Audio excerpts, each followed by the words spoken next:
বিসমিল্লাহির রহমানির রহিম। হক্কানি পীর মুশাইখ যখন যাবেন আপনাকে মুরাকাবা শিক্ষা দিবে, মুশাহাদা শিক্ষা দিবে, মুহাসাবা শিক্ষা দিবে, মুজাহাদা শিক্ষা দিবে, আত্মশুদ্ধি কি, কলবে সালিম কি, হুজুরি কলব কি এবং নিজেকে নিজে কিভাবে পবিত্র করবেন এগুলির কিছু ইবাদত আছে। যখন এগুলি শিক্ষা দিবেন আপনি শরীয়ত প্লাস মারেফত, শরীয়তের ইবাদত আর কলবের ইবাদত দুইটা যখন একসাথে শুরু করে দিবেন তখন আপনি পরিশুদ্ধ হয়ে যাবেন। পরিশুদ্ধ হয়ে গেলে আল্লাহর দরবারে যাহা চাইবেন তাহাই পাইবেন। চিৎকার দিয়ে কোন সুবহানাল্লাহ। জিকির করে আল্লাহ আল্লাহ আল্লাহ জোড়ে আল্লাহ আল্লাহ আল্লাহ আল্লাহ আল্লাহ আল্লাহ আরে কেউ রে বানাইলা সৌফিউল্লাহ, কেউ রে বানাইলা খলিলুল্লাহ, কেউ রে বানাইলা সৌফিউল্লাহ, কেউ রে বানাইলা খলিলুল্লাহ, কেউ রে বানাইলাম কালিমুল্লাহ, কেউ রে বানাইলাম আমার নবী হাবিবুল্লাহ। আল্লাহ আল্লাহ আল্লাহ জোড়ে আল্লাহ আল্লাহ আল্লাহ আল্লাহ আল্লাহ আল্লাহ আল্লাহ আল্লাহ আল্লাহ আল্লাহ লা ইলাহা ইল্লাল্লাহু মুহাম্মাদুর রাসূলুল্লাহ। বাবারা বন্ধুরা, আজকে হক কথা অনেকে বলে না। কোরআন, যেই কোরআন পড়ে একদল লোক হেদায়েতের রাস্তা পাবে, আবার এই কোরআন পড়ে একদল লোক গোমরাহ হবে। ওয়াদিল্লু বিহি কাসীরা ওয়ালা ইহদু বিহি কাসীরা। একদল লোক এই কোরআন রিচার্জ করে বাবা, এই কোরআন পড়িয়া কোরআন রিচার্জ করে হেদায়েতের রাস্তা পাবে, আবার আরেক দল লোক এই কোরআন পড়ে কোরআন রিচার্জ করে গুমরাহ হবে, পথভ্রষ্ট হবে। তাহলে কারণ কি? একটা হলো ব্যাখ্যা আর একটা অপব্যাখ্যা, একটা সঠিক ব্যাখ্যা আর একটা ব্যাঠিক ব্যাখ্যা। যেই ব্যাখ্যাটা দিলে রাসূল পাকের বিরুদ্ধে চলে যায়, যেই ব্যাখ্যাটা দিলে ওলি আল্লাহর বিরুদ্ধে চলে যায়, এটা সঠিক ব্যাখ্যা নয়, এটা ব্যাঠিক ব্যাখ্যা। আর যেই ব্যাখ্যাটা দিলে রাসূল পাকের শান মান বৃদ্ধি পায়, ওলি আল্লাহর শান মান বৃদ্ধি পায়, এই ব্যাখ্যা হলো সঠিক ব্যাখ্যা। আর এই দলটাই হলো সঠিক, এরাই হলো নাজাত পাবে, এরাই হেদায়েতের রাস্তা পাবে। চিৎকার দিয়ে বলুন সুবহানাল্লাহ। বাবা, এখানে আমরা যারা বসছি আমরা সবাই আল্লাহর ওলিগণকে মানে কে মানি না। যেমন বড় পীর আব্দুল কাদের জিলানী রাহমাতুল্লাহ, ওনার জীবনী পড়লাম, ওনার কিতাব আমার ব্যাগের মধ্যে আছে। কিতাবের নাম তাফরিহুল কাথির মানাক্কিবে সৈয়দ আব্দুল কাদের জিলানী। এই কিতাবের মধ্যে লিখছে বড় পীর আব্দুল কাদের জিলানী রাহমাতুল্লাহ আলাইহি, উনি একাধারে 40 বছর ফজরের নামাজ, উনি 40 বছর এশার নামাজের উযু দিয়া ফজরের নামাজ পড়ছে। সুবহানাল্লাহ। কয় বছর? 40 বছর এশার উযু দিয়ে ফজরের নামাজ পড়ছে। তাহলে বোঝা গেল যে উনি ঘুমায় নাই, সারা রাত্র জাগ্রত থেকে ইবাদত করেছেন। তাহলে আল্লাহর ওলিরা কি ওলি হয়েছেন নামাজ পড়ে না পড়ে বাবা? তাহলে আমরা কি সবাই নামাজের পক্ষে আছে কি নাই? তবে নামাজ পড়তে হবে বুঝিয়া শুনিয়া। অনেকে নামাজ পড়ে দাঁড়া উঠে বসে শুধু রুকু সিজদা করে, নামাজের মধ্যে দাঁড়াই ঠিকই, কিন্তু মন বাবা মসজিদে থাকে না।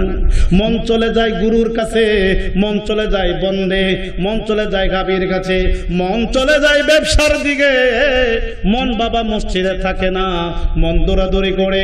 এমন নামাজিরা বাবা, এই নামাজি আল্লাহর দরবারে কবুল হবে না। এই নামাজিকে কোরআনের ভাষা উদাসীন বলা হয়।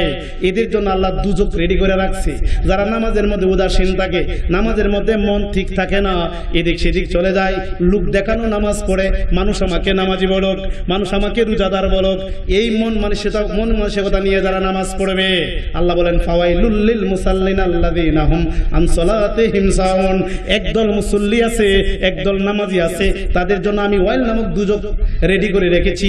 ওয়াইল নামক দুজকে দিব একদল নামাজিকে। কোন দল নামাজিরে? আল্লাযীনা হুম ইউরাউনা ওয়া ইয়ামনাউনাল মাউন, যারা লোক দেখানো নামাজ পড়ে, নামাজের মধ্যে তাকিয়া এদিক সেদিক মন চলে যায়, দুনিয়ার কিছু নামাজের মধ্যে আনে, এটা বলা হয় উদাসী নামাজ। এই নামাজে কখনো মুক্তি পাওয়া যাবে না। আর যে নামাজের মধ্যে খোদার মহব্বত, রাসূলের মহব্বত, ভালোবাসা নিয়া নামাজের মধ্যে যখন দাঁড়ায়া যাবে রে বাবা, এই নামাজের মধ্যে খোদার সঙ্গে মেরাজ হইয়া যাইবে। সুবহানাল্লাহ। তাহলে কি আমরা এই জন্য হুজুরি কলবে নামাজ পড়তে হবে। লা সালাতা ইল্লা বি হুজুরি কলব, নামাজ হবে না হুজুরি কলব ছাড়া। হুজুরি কলব করতে হলে দেহটাকে আমরা যেভাবে সুন্দর করছি কলব দ্বারা এভাবে সুন্দর করতে হবে। ভিতরটাকে এভাবে সুন্দর করতে হবে বাবা। ভিতরটা যখন আমরা সুন্দর করে ফেলবো তখন ওই নামাজে দাঁড়াইলে মন এদিক সেদিক যাবে না। এই নামাজেই মেরাজ হবে, এই নামাজেই আল্লাহর সঙ্গে দিদার হবে। চিৎকার দিয়ে করুন সুবহানাল্লাহ। তাহলে কি উপরেটা যেভাবে সুন্দর করছি ভিতরটা সুন্দর করা দরকার আছে কি নাই? জোরে বলুন আছে কি নাই? আজকে শুধু হজ করলেই হাজি হবে না, নামাজ পড়লেই নামাজি নয়, রোজা রাখলে রোজাদার নয়। সুস্পষ্ট হাদিস আবু দাউদ শরীফের মধ্যে আছে, সিয়াসিতার অন্যতম কিতাব। নবীজি বলছেন এমন কিছু নামাজি আছে শুধু সারা রাত্রে জাগ্রত থেকে শুধু নামাজই পড়লো কিন্তু কোনো কাজে লাগলো না। এমন কিছু রোজাদার আছে সারা দিন শুধু উপবাসে থাকলো, শুধু ক্ষুধায় অর্জন করলো, উপবাসে থাকলো, কোনো লাভ হবে না। কারণ কি? তাহলে সারা দিন উপবাস থাকলো কিন্তু আল্লাহর নবী কো রোজা হলো না। কারণ যারা রোজার মধ্যে থাকিয়া সকল কুপ্রবৃত্তি দূর করতে পারলো না, এই রোজা আল্লাহর দরবারে কবুল হবে না। আর যে নামাজের মধ্যে থাকিয়া দুনিয়াবি খেল দূর করতে পারলো না, হুজুরি কলবে নামাজ পড়লো না, এই নামাজও আল্লাহর দরবারে কবুল হবে না। এই জন্য বারবার বলছে কলব পরিশুদ্ধ করার জন্য। বুখারী শরীফের 7 পৃষ্ঠার মধ্যে আছে ইন্নাল মারিফাতু ফিলুল কলবি। কলবটা হলো কলব কি করো? কলবের যে কাজটা সেটা হলো মারিফতের কাজ। এই কলবের মধ্যে অনেক অপবিত্র জিনিস আছে, এই জিনিসগুলা দূর করতে হবে। দূর করিয়া কলবটা পরিশুদ্ধ করলে এই কলবের মধ্যে আমার আল্লাহ বসিবে। সুবহানাল্লাহ। কুলবুল মুমিনিনা আশিল্লাহ, মুমিনের কলব হলো আল্লাহ পাকের সিংহাসন। কথাগুলো খুব কঠিন হচ্ছে, তবে এই কথাগুলো ওয়াজে আসে না। এটা হলো সঠিক, এটা হলো মৌলিক কাজ, এটা হলো আসলে আগে আমাদের নিজে পরিশুদ্ধতা অর্জন করতে হবে। বাবা অনেকে হজ করে, ঠিকই হজে যায়, টাকা আছে হজে যায়, হজে গিয়ে মার্কেট করে দুনিয়ার জিনিস আনে, দুনিয়ার কিছু দেখে। বা আমি হজ করলে আমি হাজি হব, মানুষ আমাকে মেম্বার বানাবে, মানুষ আমাকে চেয়ারম্যান বানাবে। আমি হাজি, টুপি মাথায় দিয়ে ভোটটা চাইলে মানুষ আমাকে ভোট দিবে। তাহলে অনেকে লোক দেখানো আমাকে হাজি বলবে, আমি হাজি হব, মানুষ আমাকে ভালো বলবে, এই উদ্দেশ্যে হজ করে। আর টাকা হইলেই হজ করলে হজ হবে না।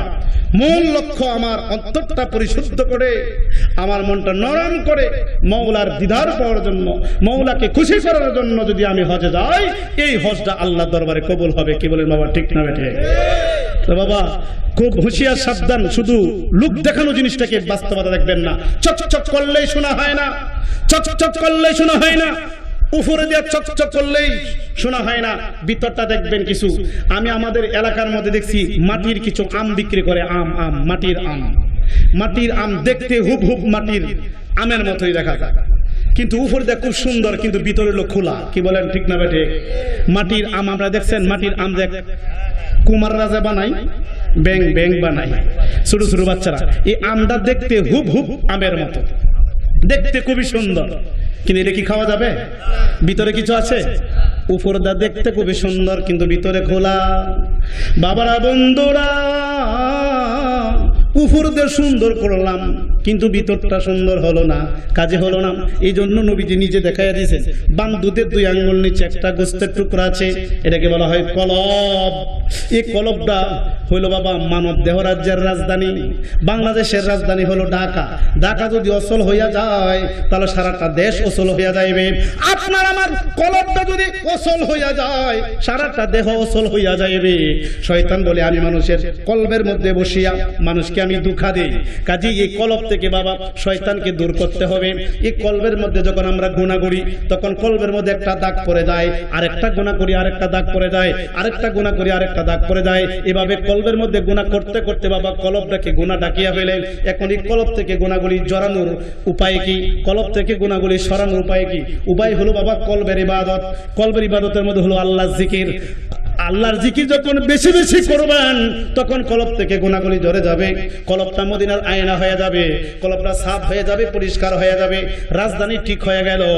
এই কলবটা যখন ঠিক হয়ে গেল তখন চক্ষু বন্ধ করে মদিনা দেখতে পারবেন। সুবহানাল্লাহ। জিকির করে লা ইলাহা ইল্লাল্লাহ, জোরে লা ইলাহা ইল্লাল্লাহ, লা ইলাহা হায় হায় বহদরে মদিনা আমরা কেমনে যাব জানি না বলেন বহদরে মদিনা আমরা কেমনে যাব জানি না আমার দয়াল আল্লাহ আরে দয়াল আল্লাহ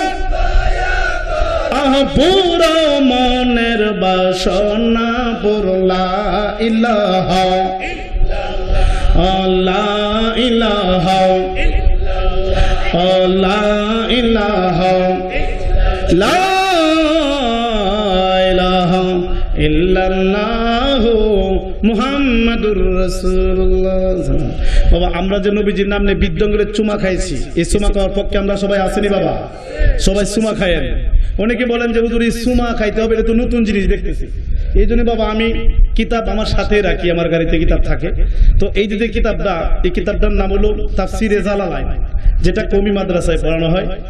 এই তাফসিরে জালালাইনের পৃষ্ঠা নাম্বার 357, টিকা নাম্বার 13-তে খুব সুন্দরভাবে সুস্পষ্ট। আমি উত্তরবঙ্গে প্রতিটা মাহফিলে এটা আমি বলে থাকি, এই আমলটা সবাইকে আমি শিখাচ্ছি।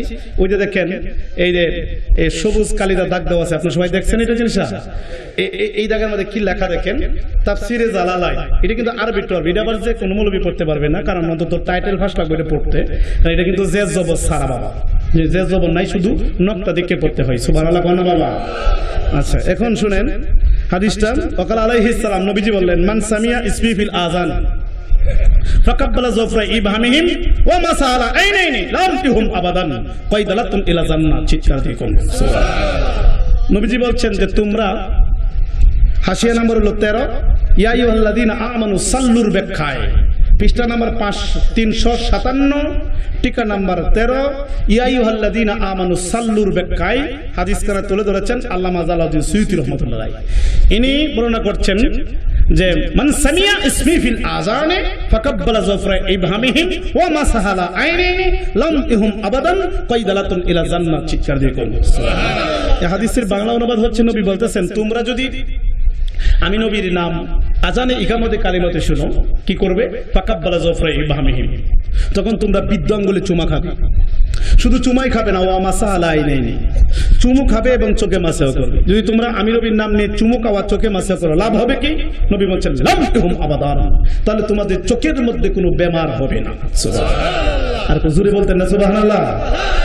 তাহলে নবী বলতেছেন তোমরা যদি আমি নবীর নাম নিয়ে বিদ্যাঙ্গুলে চুমু খাও, অর্থাৎ নবীজির নাম নিয়ে চুমু খাওয়া, এটা হলো তাজিম। তাজিম তাজিম সহকারে বিদ্যাঙ্গুলে চুমা খাওয়া, চোখে মাসাও করা, নবী বলছেন তাহলে তোমাদের চোখে কোনো ব্যবহার হবে না, বেমার তো হবে না। নাই কয়দালাতুন ইলা জান্নাত, যদি তোমরা নিয়মিত এই আমলটা করো তাহলে আমি নবীর পিছনে পিছনে তোমরা জান্নাতে চলে যাইবে। সুবহানাল্লাহ। আর জোরে বলতেন না সুবহানাল্লাহ? তাহলে আমরা কি বাবা এই আমলের পক্ষে আছে কি নাই? এই আর লেখা আছে আমল আবু বকর বেলাল, এই আমলটা হযরত আবু বকর সিদ্দিক করত, বেলালও করত।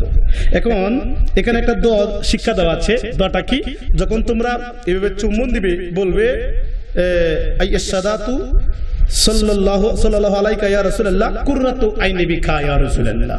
তোমরা কুররাতু আইনি বিকা ইয়া রাসূলুল্লাহ বলে চুমা দিবে। চুমা দিলে তোমাদের চোখে কোনো বেমার হবে না, চোখের জ্যোতি কমবে না, বরং চোখের জ্যোতি বাড়বে। চিৎকার দিয়ে কোন সুবহানাল্লাহ। আমরা কি নবীজির নামে বাবা এই তাজিম করতে চাই কি চাই না? এখানে আমরা যারা বসে আছি আমরা সবাই দয়াল নবীকে মানি, কেন মানবো না? আমার আল্লাহ যদি নবীরে না বানাইতো কিছুই তো বানাইতো না। কিন্তু অনেকে বলে কোন নবীজির কোনো পাওয়ার নাই, নবী তো মরিয়া গেছে। আর কি কয় নবী মরবো কি? শহীদ গণিত তো মরে না।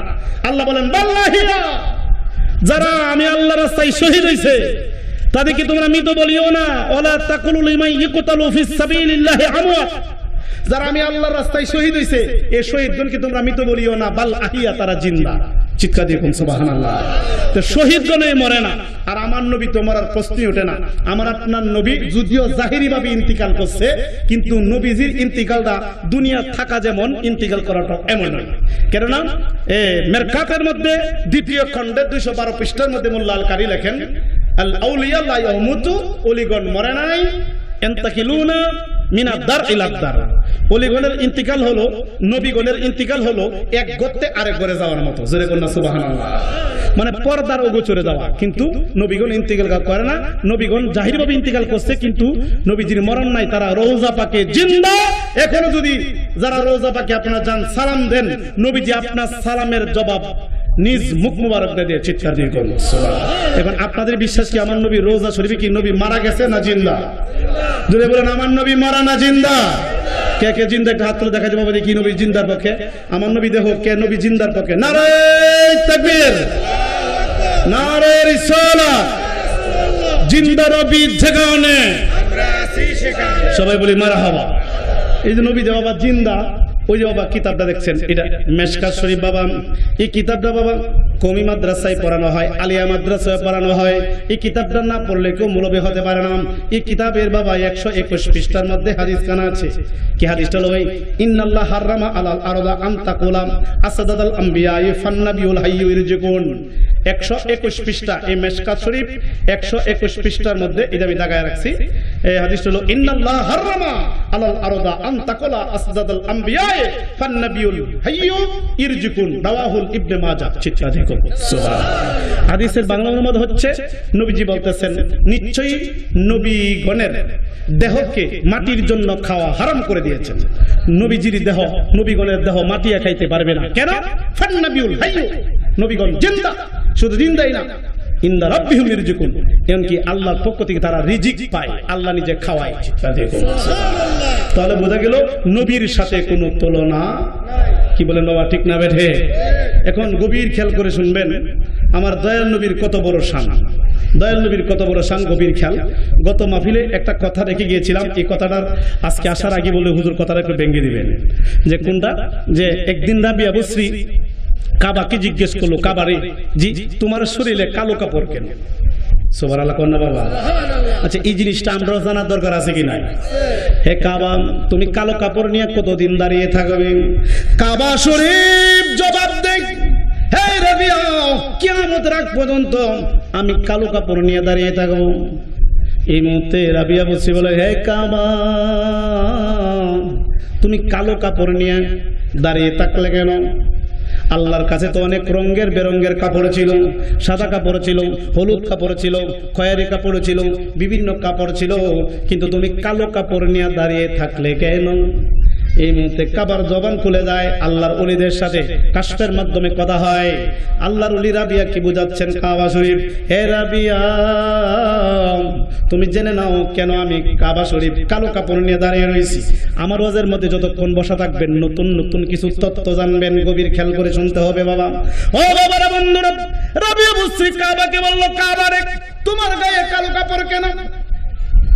কাবা শরীফ বলল, রাবিয়া এই জন্য আমি কালো কাপড় নিয়ে দাঁড়িয়ে রয়েছি, কারণ আমার দয়াল নবী যে নবীর না বানাইলে আমি কাবারও বানাইতো না। এই দয়াল নবী প্রতি বছর আমি কাবা শরীফ জিয়ারত করতো, আমি কাবা শরীফ দয়াল নবীকে দেখতাম, দেখিয়া আমি কাবা শরীফ আত্মতৃপ্তি পাইতাম। এখন তো দয়াল নবী নাই, জাহিরি ভাবে নাই, কিন্তু বাতিনি ভাবে আছে।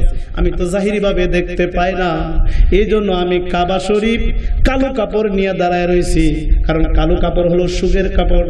আমি দয়াল নবীর সুগে আমি দাঁড়ায় রয়েছি, কিয়ামত রাত পর্যন্ত এই সুগের কাপড় কালো কাপড় নিয়ে আমি কিয়ামত রাত পর্যন্ত দাঁড়ায় থাকবো। জোরে কন্যা সুবহানাল্লাহ। আচ্ছা, কালো কাপড় নিয়ে আমি কিয়ামত রাত পর্যন্ত দাঁড়ায় থাকবো, এই জন্য কিন্তু একটা গজলও আছে, নবীজির সুগে কাবা হইয়াছে কালা, এ মুহাম্মদ মুস্তাফা নবী সাল্লাল্লাহু ইয়া মুহাম্মদ মুস্তাফা নবী চল, দু জাহানের বাদশা মুহাম্মদ কাবার কাবা, ইয়া মুহাম্মদ মুস্তাফা নবী কমলেওয়ালা, ইয়া মুহাম্মদ। তাহলে পরে কি? নবীজির সুগে কাবা হইয়াছে কালা, নবীজির সুগে। তাহলে এই সুগের পোশাক নিয়ে কেমন দাঁড়িয়ে থাকবেন? তাহলে বোঝা গেল কাবা শরীফও আমার নবীর পাগল। চিৎকার দিয়ে বলুন সুবহানাল্লাহ। তাহলে সেই নবীর পাগল হওয়া আমরা সবার দরকার আছে কিনা? আয় হায় রে বাবা, দুঃখের সাথে বলতে হয়, সেই নবীকে যদি চিনার মধ্যে একটু বেজাল থাকে, নবীকে মানার মধ্যে সামান্য পরিমাণ বেজাল থাকে, বাবা গো নামাজ পড়লো কোনো লাভ হবে না, রোজা রাখলো লাভ হবে না। আমার নবীকে সর্বগুণে মানতে হবে। আমার আপনার নবী হলো নূরের তৈরি, আমার আপনার নবী হলো হায়াতুন নবী, জিন্দা নবী। আমার নবীকে তাজিম করতে হবে দাঁড়াইয়া, নবীকে সালাম জানাইতে হবে দাঁড়াইয়া, কারণ দাঁড়াইয়া সালাম জানাইলে নবীজির তাজিম বৃদ্ধি পায়, নবীজির সম্মান বৃদ্ধি পায়। যেভাবে সালাম দিলে নবীজির সম্মান বৃদ্ধি পায়, এইভাবে নবীকে সালাম দিতে হবে, কারণ আমার নবীর মতো পৃথিবীতে কেহ নাই। হে বাবারা, নবীর মহব্বত নিয়ে, নবীর ভালোবাসা নিয়ে যদি ইবাদত বন্দেগী করুন, এই ইবাদত বন্দেগী আল্লাহর দরবারে কবুল হইয়া যাইবে। আর যদি নবী মানার মধ্যে গন্ডগোল থাকে, তাহলে ইমানের মধ্যে গন্ডগোল, কারণ নবীজিকে সর্বগুণে মানার নাম ইমান। বুখারী শরীফে একটা অধ্যায় আছে, হুব্বে রাসূল মিনাল ইমান। নবীজির মহব্বতের নাম, নবীজির ভালোবাসার নাম ইমান। নবীজিকে যারা সর্বগুণে মেনেছে, তিনি ইমানদার মুমিন হয়েছে। সুবহানাল্লাহ কোন না বাবা? কিন্তু আল্লাহ নিয়ে কোনো গন্ডগোল নাই পৃথিবীতে বাবা, আল্লাহ নিয়ে কোনো গন্ডগোল নাই এই পৃথিবীতে বাবা। অনেক রিসার্চ করেছি, বাংলাদেশের অনেক দেশ থেকে আমি গিয়েছি, যাওয়ার পরে দেখলাম আল্লাহ নিয়ে গন্ডগোল নাই, নামাজ নিয়ে গন্ডগোল নাই, রোজা নিয়ে গন্ডগোল নাই। গন্ডগোলটাই হচ্ছে বাবা নবীকে নিয়ে। কেহ বলে নবী হইল আমরার মতন সাধারণ মানুষ, আর কেহ বলে আমার নবীর সাথে কোনো তুলনা নাই, নবী হইল আল্লাহ পাকের নূরের তৈরি। এখন আপনাদের বিশ্বাস কি নবী কি সাধারণ মানুষ না নূরের তৈরি? আমরা কি নূরের হকে কে কে হাত তুলে দেখাই দেবো আমার নবী দেখো? আজকে দোয়া কবুল হবে। নারায়ে তাকবীর, নারায়ে রিসালাত। নূরের নবী যেখানে সবাই বলি মারহাবা। বাবা নবী যে নূরের, আমাদের বাপ দাদারাও কিন্তু নবীর নূর মাইনে গেছে। কেন? আমাদের বাপ দাদার খতিয়ান টান দেন, এরা কিন্তু একটা দূরত পড়তো কি, হাসবি রাব্বে জাল্লাল আহমাফি কালবি গায়রুল লা বলুন, হাসবি রাব্বে জাল্লাল আহমাফি কালবি গায়রুল। হায় হায় নূর মুহাম্মদ সাল্লাল্লাহু লা ইলাহা ইল্লাল্লাহ, হায় হায় নূর মুহাম্মদ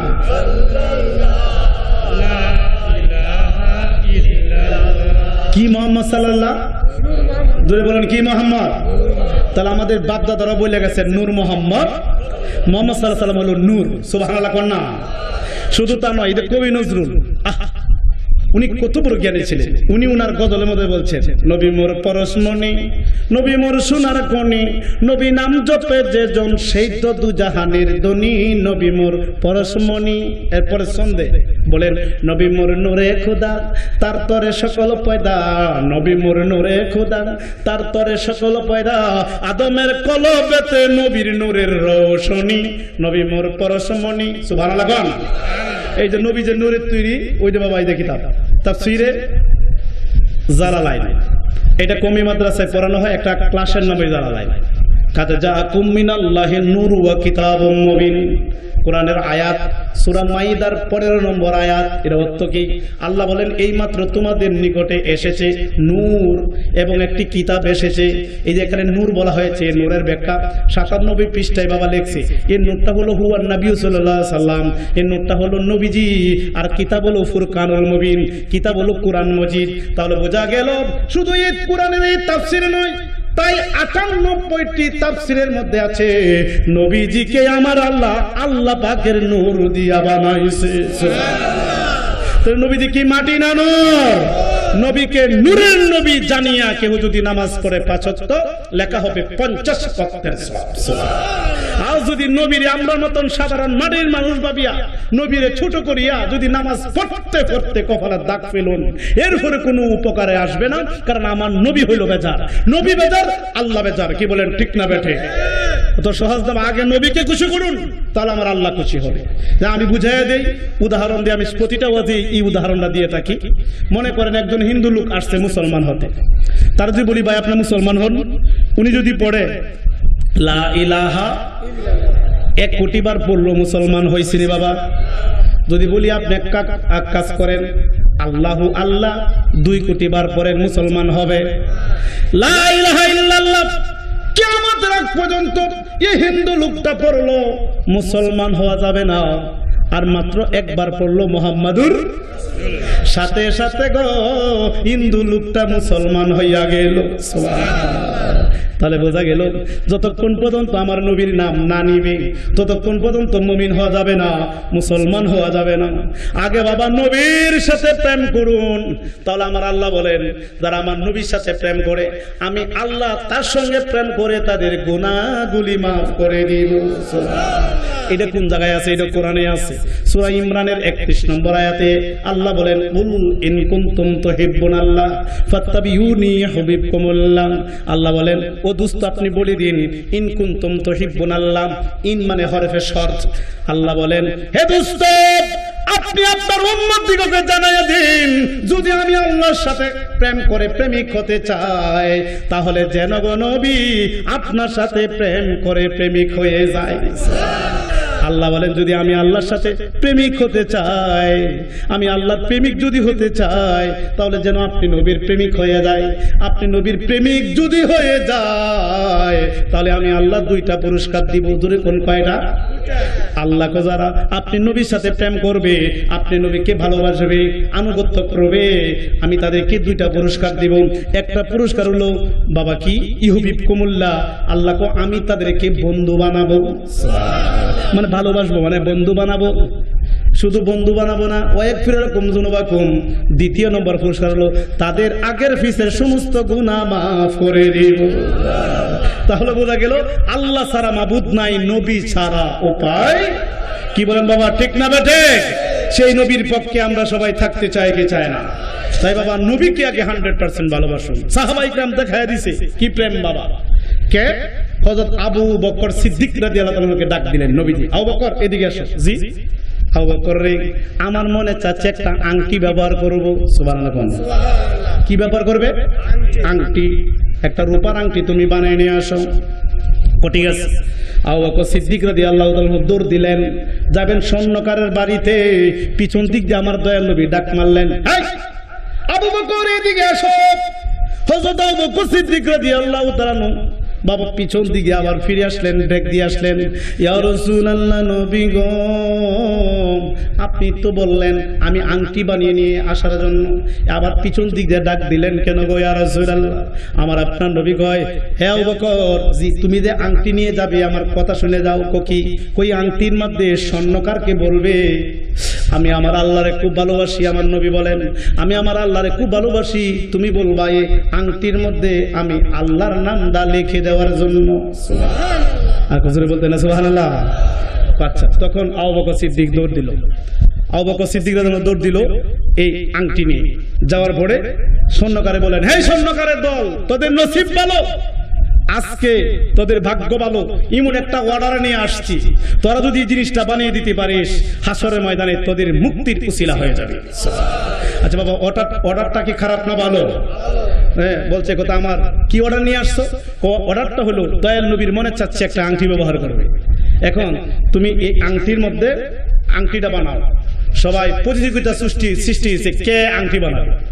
একজন আংটি বানালো, বানানোর পরে আবু বকর সিদ্দিক রাদিয়াল্লাহু তাআলা বলো শুনো তুমি আংটি, আমার দয়াল নবী বলছে এই আংটির মধ্যে আমার আল্লাহর নাম লিখে দেওয়ার জন্য। সুবহানাল্লাহ। উনি আল্লাহর নাম লিখে দিলেন। লিখে দেওয়ার পরে আবু বকর সিদ্দিক রাদিয়াল্লাহু তাআলা মনে মনে কয় হায় রে হায়, আমি আবু বকর দেখলাম আরশে মওলায় আল্লাহ যেখানে নবী সেখানে, ইকামতের মধ্যে আল্লাহ যেখানে নবী সেখানে, আজানের মধ্যে আল্লাহর নাম যেখানে নবীর নাম সেখানে, বেহেশতের দরজায় দরজায় আল্লাহর নাম যেখানে নবীর নাম সেখানে, কালিমার মধ্যে আল্লাহর নাম যেখানে নবীর নাম সেখানে। আল্লাহ আল্লাহর নবীর এত ভালোবাসে, কাছে রাখে। এখন কি করা? তাহলে এই যে আংটির মধ্যে শুধু আল্লাহর নাম লেখছে। আবু বকর সিদ্দিক কয় হে স্বর্ণকার জি তুই এক কাজ কর, আল্লাহর নামের সঙ্গে আমার নবীর নাম মুহাম্মদ নাম দেওয়া লেখা দি। সুবহানাল্লাহ। অথচ নবীজি বলছেন শুধু আল্লাহর নাম লিখে দেওয়ার জন্য। আবু বকর সিদ্দিক আমি আমার নবীর এত ভালোবাসি গো, শুধু আল্লাহর নাম থাকবে আমার কাছে ভালো লাগে না, আল্লাহর নামের সঙ্গে আমার নবীর নামটা লিখে দাও। আর এটার জন্য যদি বেয়াদবি হয়, আমার যদি দুজকে যেতে হয় আমি দুজকে যাব, তো আল্লাহর নামের সঙ্গে আমার নবীর নামটা তোমরা লিখা দাও। সুবহানাল্লাহ। জোরে বলেন না সুবহানাল্লাহ। কত বড় আশিক রাসূল ছিল। তারপর স্বর্ণকার আল্লাহর নামের সঙ্গে নবীজির নাম লেখলেন। লেখার পরে এই আংটিটা নিয়ে, আংটি মোবারক নিয়ে আসতেছেন। আমার আল্লাহ জিব্রাইলকে ডাক মারলেন, হে জিব্রাইল, হে জিব্রাইল, দেখো রে আমার নবীর কত বড় মহব্বত, আমার নবীর কত বড় ভালোবাসা। আবু বকর সিদ্দিকের ভিতরে সে দুজকের ভয় করলো না। সে বলল, আমি যদি দুজকে যাই অসুবিধা নাই, তবু আমার নবীর নামটা লেখা দাও। এই নবীর প্রেম দেখানোর কারণে আমি আল্লাহ নিজে আবু বকরের প্রতি সন্তুষ্ট হইয়া গেছি। হে জিব্রাইল, জি তুমি একটা কাজ করো, আমি আল্লাহর নামের সঙ্গে আবু বকর সিদ্দিক নবীজির নাম লেখছে, তুমি একটা কাজ করো, গিয়া এই আংটির পিছন দিক দিয়া আমার নামের পরে, আমার নামের পরে আমার নবীর নাম, নবীর নামের পরে জিব্রাইল তুমি গিয়ে আংটির মধ্যে আবু বকর সিদ্দিকের নামটাও তুমি লিখে দাও। জিব্রাইল তাৎক্ষণিক চলে আসলেন।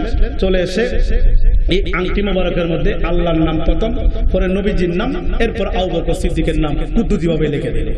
দেওয়ার পরে এই আংটি মোবারক নিয়ে নবীজির হাতে দিলেন। হাতে দেওয়ার পরে নবীজি আংটি মোবারক দেখলেন। দেখার পরে উনি দেখতেছেন কিরে নাম হইল তিনটা। বাবা নবীজি কয়টা নামের কথা বলছিলেন? জোরে কোন কয়টা? এখন নাম কয়টা? তিনটা। আমার দয়াল নবী বললেন, হ্যাঁ আবু বকর, জি আবু বকর রে, এই মুহূর্তে জিব্রাইল হাজির।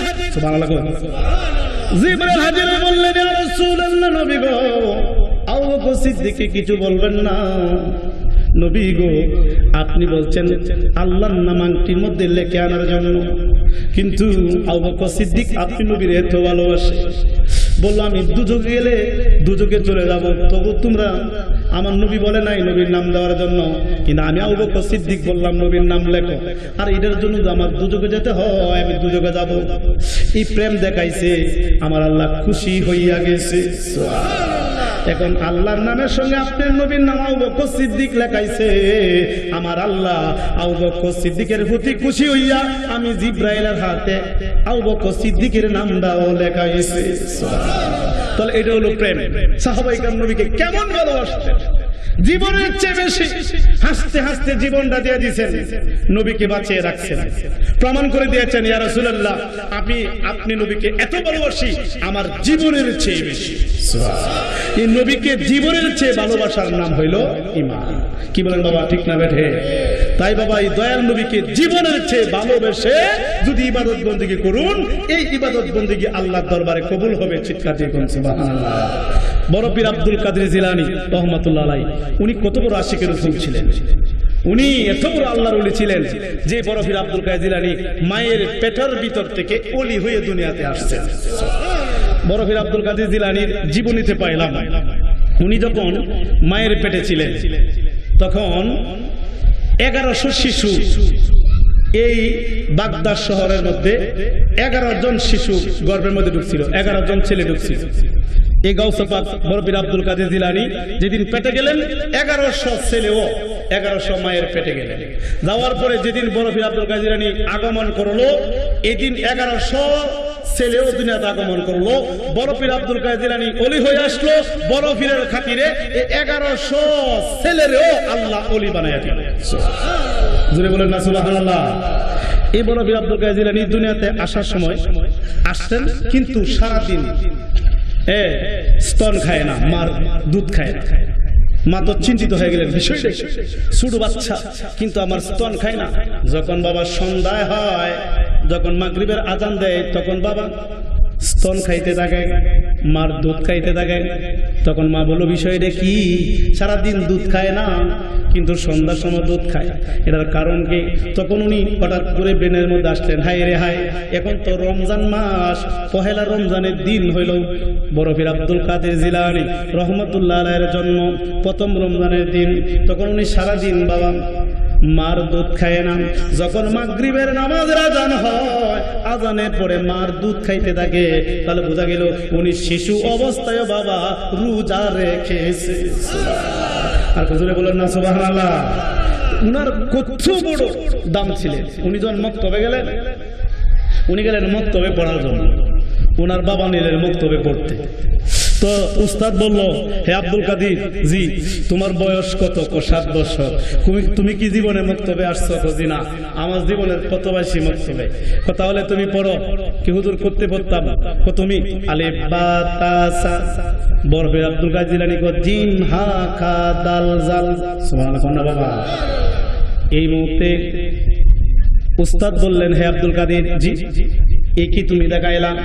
আমি তোমারে বললাম আলিফ বা তা সা পড়ার জন্য, তুমি যে বললা জিম হা খা দাল জাল। হুজুর এটা আমি পারি। সুবহানাল্লাহ বাবা। উস্তাদ বলল, তুমি পারবে কোত্থেকে? তুমি তো কোনোদিন মক্তবে আসো নাই, কোনোদিন মাদ্রাসায় আসো নাই, তুমি পারলে কোত্থেকে? জি হুজুর আমি পারি। তাহলে আর একটু সামনেতে পড়ো। হুজুর করতে পড়তাম। তুমি পড়ো হামজা জবর আ, বা জবর বা, তা জবর তা। আব্দুল কাদের জিলানী কয় হামজাজের ই, বাজের বি, তাজের তি। তখন হুজুর ফকির বিষয়টা কি? জীবনে কত ছাত্র পড়াইলাম, কিন্তু ইমন জাতের ছাত্র তো আমি পাই নাই। হে আব্দুল কাদের জি তুমি একটু সামনেতে পড়ো। হুজুর করতে পড়তাম। তুমি আমপারাতে পড়ো। হুজুর সবক দেন। কফর বিসমিল্লাহির রহমানির রহিম আলহামদুলিল্লাহি রাব্বিল আলামিন। বরফির আব্দুল কাদের জিলানী কয় আর রহমানির রহিম মালিক ইয়াউমিদ্দিন ইয়াকা নাবুদু ওয়া ইয়াকা নাস্তাইন। এভাবে পড়তে পড়তে পড়তে পড়তে গায়রিল মাগদুবি আলাইহিম ওয়ালা দাল্লিন আমিন বলে সূরা ফাতিহা শেষ করে দিল। হুজুর বাবা আস্তে আস্তে সমস্যা হচ্ছে কি বিষয়টা কি? এই ছোট বাচ্চা ছেলে এই কি দেখাইতে শুরু করলো? হে আব্দুল কাদের জি তুমি না বলছো কোনদিন নাকি মক্তবে আসো নাই? কজি না। আজকে তুমি এই কি শুরু করলাম? তোমারে আমি সবক দে এক জায়গাতে পড়ো দি আরেক জায়গাতে, তুমি দি বাড়ায়া বাড়ায়া পড়ো। হুজুর আমি এটা পারি। সুবহানাল্লাহ বলো। কথাটা আমার মনে হয় তুমি আব্দুল কাদের জিলানী রহমাতুল্লাহ আলাইহি, তুমি মনে হয় তুমি আমপারা পারো। আর একটু সামনেতে পড়ো। হুজুর করতে পড়তাম। তুমি এখান থেকে পড়ো বিসমিল্লাহির রহমানির রহিম। কোরআন শরীফ থেকে পড়ো আলিফ লাম মিম। বরফির আব্দুল কাদের জিলানী কয় জালিকাল কিতাবু লা রাইবা ফি হুদাল লিল মুত্তাকিন। এভাবে পড়তে পড়তে পড়তে পড়তে পড়তে পড়তে পড়তে পড়তে পড়তে পড়তে হুজুরের সামনে বাবা গো বরফির আব্দুল কাদের জিলানী হুজুরের সামনে 18 পারা কুরআন মুখস্থ কইরা দিয়েছে। সুবহানাল্লাহ। আর হুজুরে বলেন না সুবহানাল্লাহ। 18 পারা কুরআন মুখস্থ করার পরে হুজুর তো আশ্চর্য লাগলো। হে আব্দুল কাদের তুমি কি দেখাইলা? এই মুহূর্তে তার বাবা আসছে, আবু সালে জঙ্গি মুসা রহমতুল্লাহ আলাইহি। তার ছেলে রেতে আসছে। হুজুর জি আমার ছেলের পড়াইছে? না না না না আপনার ছেলের আমি পড়াইতে পারবো না। কেন? বেয়াদবি করছেনি বলেন? না বেয়াদবি করে নাই। তাহলে কেন পড়াইতে পারবেন না? হুজুর আপনার ছেলে আনছেন আমি পড়াইতাম, আপনার ছেলে ছাত্র হইয়া আমারে পড়াইতে হবে। কথাটা কি বুঝলাম না, কি বললেন? পারি শুনেন হুজুর গো, আপনি আনছেন আপনার ছেলের আমি পড়াইতাম, আমারে পড়াইতার কথার উত্তর এই আপনার ছেলে ছাত্র হইয়া যতটুক জানে আমি এতটুক জানি না। মানে হইল আপনার ছেলে কোরআন শরীফ প্রথম থেকে বাবা 18 পারা পর্যন্ত পড়ছে। আমি দেখছি একটা জেজ জবর পর্যন্ত ভুল হয় নাই। আমি উস্তাদ নিজেও 18 পারা পর্যন্ত আমার মুখস্থ নাই। চিৎকার দিয়ে বলুন সুবহানাল্লাহ। আচ্ছা এই কথাটা শুনিয়া বরফির আব্দুল কাদের জিলানীর বাবা খুশি না বেজার? সাথে সাথে গাউসবাগ আব্দুল কাদের জিলানীকে কোলে নিলেন। কোলে নিয়ে বাবা কপালের মধ্যে একটা চুমা খায়, এই গালে একটা চুমা খায়, এই গালে একটা চুমা খায়। চুমুকে বাবা বুকের মধ্যে জড়াইয়া ধইরা বলেন ও মাবুদ, মাবুদ তোমার দরবারে লাখো কোটি শুকরিয়া গো আল্লাহ। ও আল্লাহ তোমার দরবারে আমার লাখো কোটি শুকরিয়া। তুমি আমার ঘরে আল্লাহ কি দিলা গো আল্লাহ? এটা তো সাধারণ মানুষ, তুমি আমার ঘরে জন্ম দেও নাই। তুমি তো দেখা যা আল্লাহর ওলির সরদার, তুমি আমারে দান করেছো। আচ্ছা এই কারামত দেখিয়া তার বাবা খুশি না বেজার? তাহলে আপনারা বলুন তো আল্লাহর ওলিদের পাওয়ার আছে কিনা? আল্লাহর ওলিদের পাওয়ার আছে নাকি আপনাদের বিশ্বাস হয়নি বাবা? এই বাবা নবীগণকে আল্লাহ পাওয়ার দিয়েছিলেন, যাকে বলা হয় মুজিজা। আর ওলিগণকে আল্লাহ যে পাওয়ারটা দিয়েছেন সেটাকে বলা হয় কারামত। কারামত আউলিয়া হাক্কুন, ওলি আল্লাহর কারামত সত্য। সুবহানাল্লাহ বলুন না বাবা। বরফির আব্দুল কাদের জিলানী রহমাতুল্লাহ দরবারে এক তখনকার যুগে এক ওলি ছিল, তবে ওনার মধ্যে একটু অহংকার ছিল, মানে তার মধ্যে কি অহংকার, একটু বড়ত্ব। তখনকার যুগে উনি মনে মনে ভাবলেন যে আমার মতো ওলি মনে কেউই নাই। ওনার নাম ছিল হযরত আহমদ রহমতুল্লাহ আলাইহি। হ্যাঁ, উনি আহমদ জিন্দা রহমতুল্লাহ আলাইহি উনি ছিলেন। উনি কি করতেন, কোন পীরের দরবারে গেলেই উনাকে প্রধানতি দেওয়া হইতো, আর উনি বলতেন আমি গেলে আমার জন্য একটা গাভী রেডি করে রাখবো। কেন? আমি ঘোড়া দিই, আমিও দিয়ে আসবো, বাঘ দিই, বাঘের উপর চড়ে আমি বাঘকে নিয়ে আসবো, বাঘের উপরে আমি বসবো, বাঘ আমাকে নিয়ে আসবে। তবে তোমার দরবারে যে আমি আবো, হ্যাঁ, আমার বাঘকে যে নিয়ে আসবো, আমার বাঘকে তোমার একটা গাভী দিতে হবে। সব পীরেরা মানল, সব পীরের দরবারে যায় আর একটা করে বাঘের গাভী দেয়, বাঘ গাভী খায়। এভাবে বিভিন্ন দরবারে যাইলেন। আর হ্যাঁ, কত বড় ওলি, বাঘের উপর আরোহণ করে বাঘের উপর বসিয়া বাঘ তারে নিয়ে যায় ওলির দরবারে, যে কোনো পীরের দরবারে ওলির দরবারে নিয়ে যায়। তো ওনার দাওয়াত পড়ছে সিরিয়ালে বড় পীর আব্দুল কাদের জিলানীর বাড়িতে। সুবহানাল্লাহ বলুন না বাবা। উনি খুব বড় আশা নিয়ে যাইতেছেন, আজকে তো যাবো বড় পীরের বাড়ি, দেখি বড় গুরুটা মনে হয় দিবে আমার বাঘকে। আগে খাদেম পাঠিয়ে দিল, খাদেম গিয়া বড় পীর আব্দুল কাদের জিলানীর জানাইয়া দাও আমি ভাগ নিয়ে আসতেছি, আমার বাঘের যে খাদ্যটা এটা আগে রেডি করে রাখে, কি গাবি। তখন বড় পীরকে জানাইলো, হুজুর এই আহমদ জিন্দা রহমতুল্লাহ আসতেছেন, এখন উনার বাঘের জন্য একটা গুরু রেডি করে রাখেন। আচ্ছা, উনি গুরু রেডি করে রাখলো। বৃষ্টি আসতেছে, তখন গুরু রেডি করে রাখলো। এই মুহূর্তে বাঘ চলে গেল।